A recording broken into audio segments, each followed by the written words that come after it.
la question de la place, de votre place sur l'échiquier politique. De qui vous sentez-vous le plus proche aujourd'hui? De la droite de Laurent Wauquiez, de celle d'Édouard Philippe, d'Emmanuel Macron, du centre? Où êtes-vous, Dominique de Villepin? Nulle part. Et c'est ce qui fait ma chance pour le moment, et en tout cas ma liberté. Est-ce que vous êtes un homme de droite encore?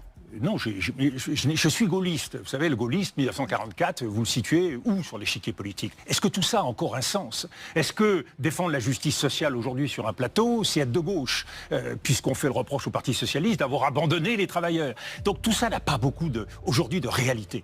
Moi, ce que je suis, alors là, je vous renvoie à un livre formidable, qui est le livre qui vient d'être écrit sur le général de Gaulle, L'angoisse et la grandeur. Moi, j'appartiens à une génération qui est hantée par l'idée de la disparition de la France, de son effondrement.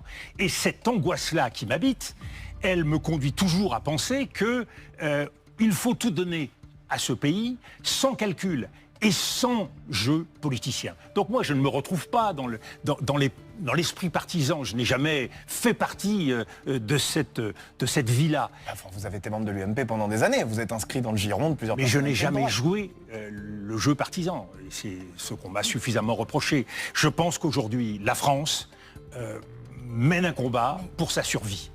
Et les Français l'ont bien senti. Les Français aujourd'hui sont en voie d'affaissement. Ils le voient à travers leur pouvoir d'achat. Ils s'inquiètent pour leur sécurité. Ils s'inquiètent pour la place de la France dans le monde. Aujourd'hui, ce à quoi il faut répondre, c'est cette angoisse quotidienne des Français et en même temps cette humiliation nationale que nous subissons d'un pays qui disparaît de la carte. Sauf que le gaullisme, justement pour prendre à bras-le-corps un paysage politique fracturé, il a besoin de juin 40 et de l'effondrement. Est-ce qu'on est en juin 40? Est-ce que la France est en train de s'effondrer? Ce qui pourrait permettre à des gens qui ont justement le sens de la continuité de la France de surgir, ou est-ce qu'on va continuer à avoir les socialistes qui vont se dire on a notre congrès, des candidats potentiels à l'élection présidentielle qui sont pléthoriques? C'est ça le sujet. Même en juin 40, Natacha Polony, beaucoup de responsables politiques, je dirais même l'immense majorité, étaient toujours soucieux de leur prochain congrès. Et c'est bien ça le drame français. À un moment donné, oui, il faut le sursaut. Ce sursaut, ça implique de mener un combat.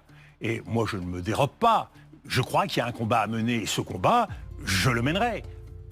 Avec aucun souci personnel, aucune ambition personnelle. Mais ce combat, quand je me bats pour que la politique étrangère de la France reste une politique de mesure, alors même qu'on m'accuse d'être un excessif, un extrémiste, je ne fais que préconiser la mesure du droit, la mesure d'une approche humanitaire, la mesure d'un équilibre diplomatique.